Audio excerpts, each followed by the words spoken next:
President of the Republic, Supreme Commander-in-Chief of the Armed Forces, and Minister of National Defense, Abdelmajid Tebboune, chaired on Tuesday at the Palace of the Nations here in Algiers the installation ceremony of members of the National, Economic, Social, and Environmental Council, the CNESE.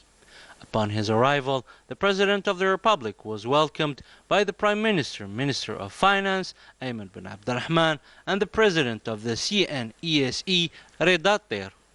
The President was also welcomed by the Chairman of the Council of the Nations, Salah Goujil, the Chairman of the National People's Assembly, Ibrahim Boughal, the President of the Constitutional Council, Kamal Finish, the Minister of the Interior, Kamal Beljoud, and the Minister of Justice, Abdelrashid Tabbi, along with social and economic partners in attendance.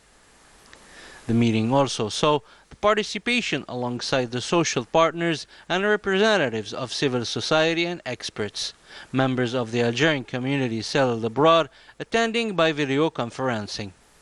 During the installation ceremony of members of the CNESE, President Tebboune highlighted in his address the important role of the Council, calling on its members to formulate unprecedented national recommendations on all matters of an economic, social, and environmental nature, and to use Algerian competencies to revive the national economy. Using as reference some economic experiences of European countries like Greece, Italy, and Germany, the head of state argued that nothing obliged Algeria to impose imported ideas, as it should rely on Algerian skills, aware of the country's situation, able to analyze it and find solutions. He also underlined the importance of environmental issues in reaching sustainable development, hence the need to place them among the priorities in every development plan or program. President Tebboune hailed the role played by the CNESE, which was constitutionalized in the revision of the Constitution of November 2020, with the integration of the environmental dimension in the Council.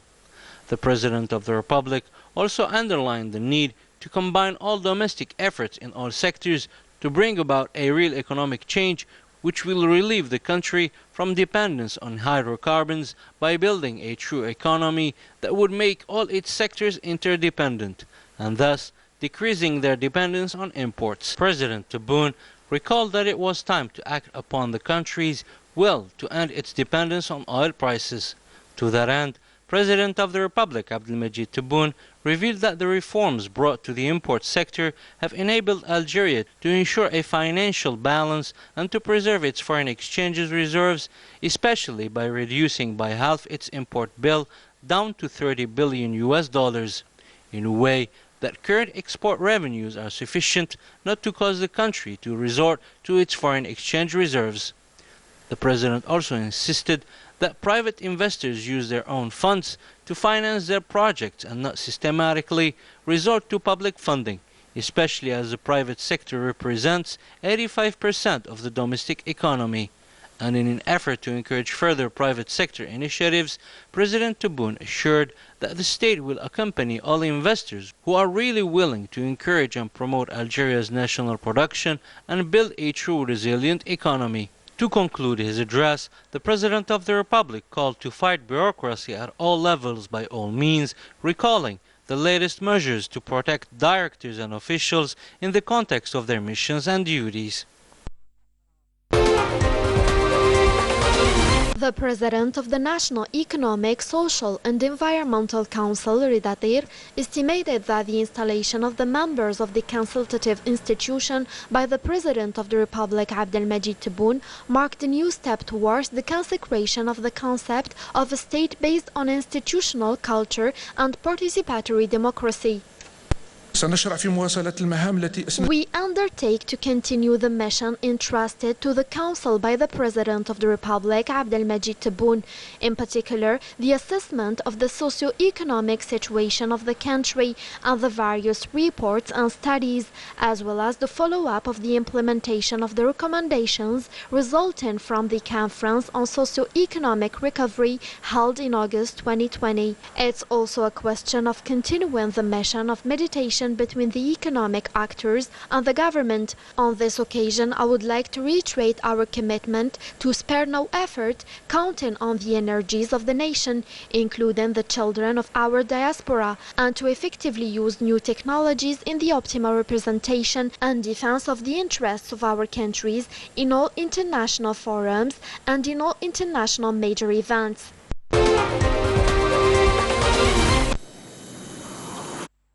Within the framework of the working and inspection visits to the various military regions, the Chief of Staff of the National People's Army, Lieutenant General Saeed Shingireha, started on Tuesday a working visit in the 2nd Military Region in Oran Province. After the welcoming ceremony, the Lieutenant General, accompanied by the commander of the 2nd Military Region, Major General Jamal Haj Al-Arousi, observed a minute of silence in memory of the late Mujahid Bujnan Ahmed, known as Si Abbas, whose name is borne by the headquarters of the Region Command, and laid a wreath of flowers in front of the commemorative stela before reciting the opening chapter of the Holy Quran, Al-Fatiha, praying for his resting in peace and for the valiant martyrs in Algeria's liberation war.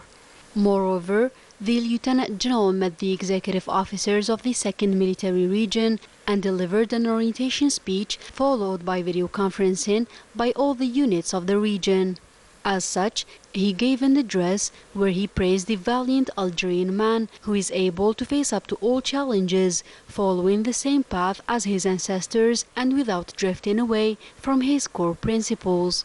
The Algerian man, due to the geostrategic position of his country, has made it his fate to face the most difficult challenges, which instilled in him rebellion, refusing submission without bargaining his positions.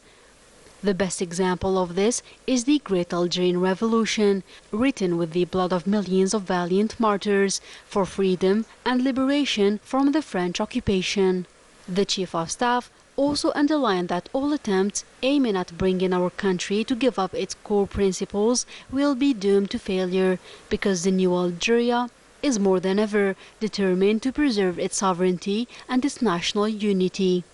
Algeria will never give up its principles, and such determination bothers the Moroccan Makhzen regime and hinders the realization of its dubious plans. This exceptionist regime has gone too far in conspiracies and subversive propaganda campaigns, aiming at reducing Algeria's role in the region, exhausting its capabilities, hindering its development process, and trying to undermine the unity of its people by sowing discord and division. Lieutenant General Saeed Shingireha added that their actions will be doomed to failure and they will be humiliated and cornered, because Algeria, which has entered a new era, strong with its army and people, is determined more than ever, under the leadership of the President of the Republic, Supreme Chief of the Armed Forces, Minister of National Defense, to defend its sovereignty, its national unity, and its sovereign decisions.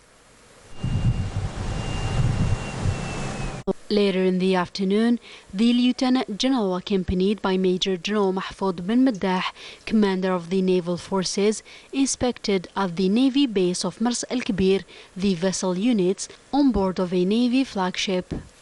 The Chief of Staff then followed a presentation by the commander of the Western Naval Front on the strategic base and its main missions. Prime Minister Ayman bin Abdelrahman will pay a working visit to Constantine Province on Wednesday, September 29th, accompanied by a large ministerial delegation, during which he will supervise the official launch of the first national unit dedicated to the production of the coronavirus vaccine in Algeria at the Saidal Pharmaceutical Complex. The President of the Republic announced last Saturday during a government meeting that the production of the Chinese Sinovac vaccine against COVID-19 will be launched on Wednesday by the pharmaceutical group Saidal. This initiative will guarantee Algerian independence in terms of supply and will boost the national economy by increasing its exports medium term with this vaccine to African countries. The production of this vaccine is considered as a historical event, but also as an achievement that marks the beginning of an important industrial process for the production of vaccines in Algeria.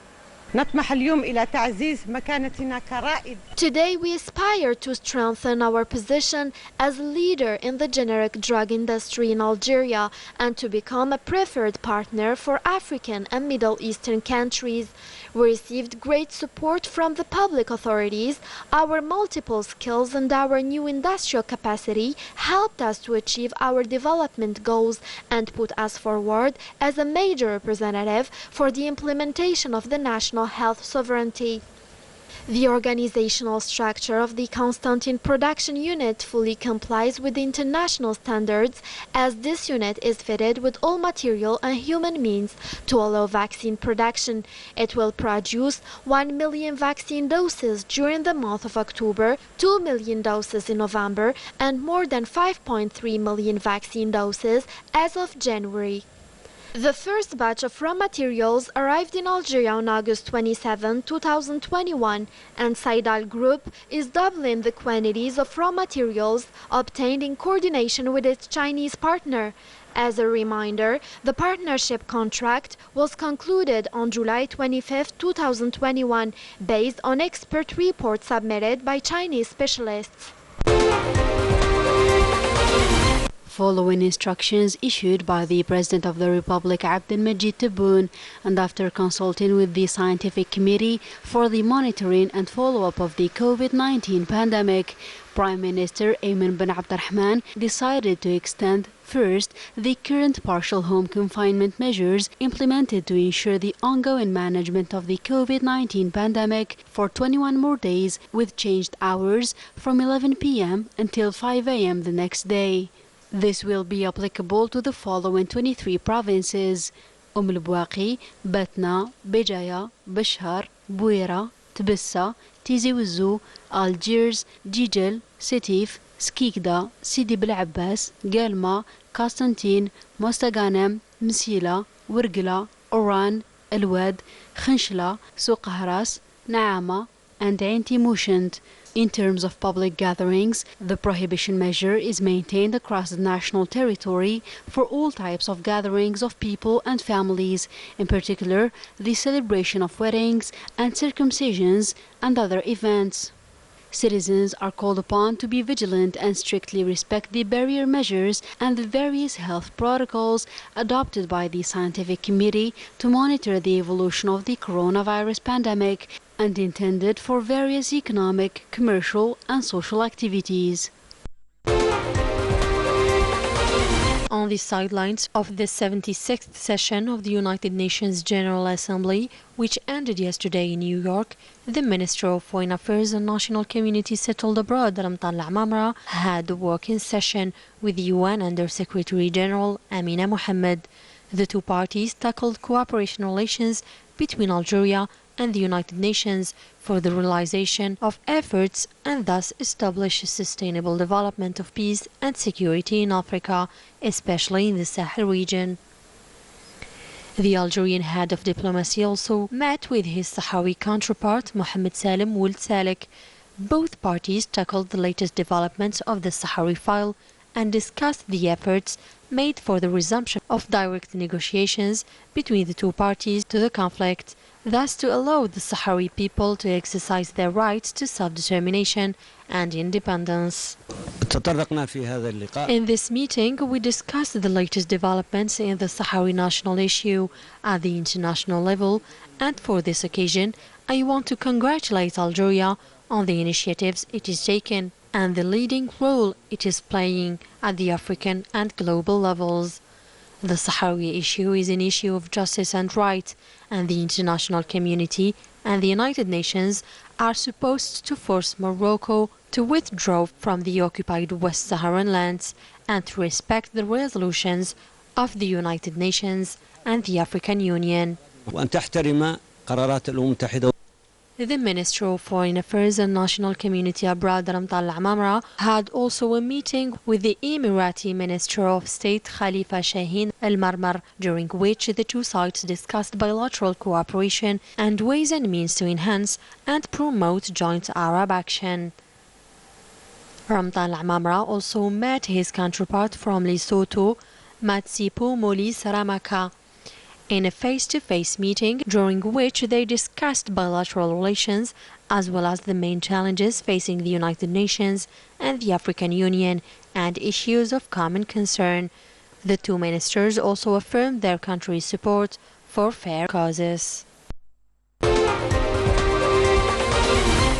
According to a military press release number 320 of the Sahrawi Ministry of Defense, intensive attacks were carried out by units of the Sahrawi People's Liberation Army on position of the Moroccan Occupation Army in the Awserd, Mahbas and Bakari sectors.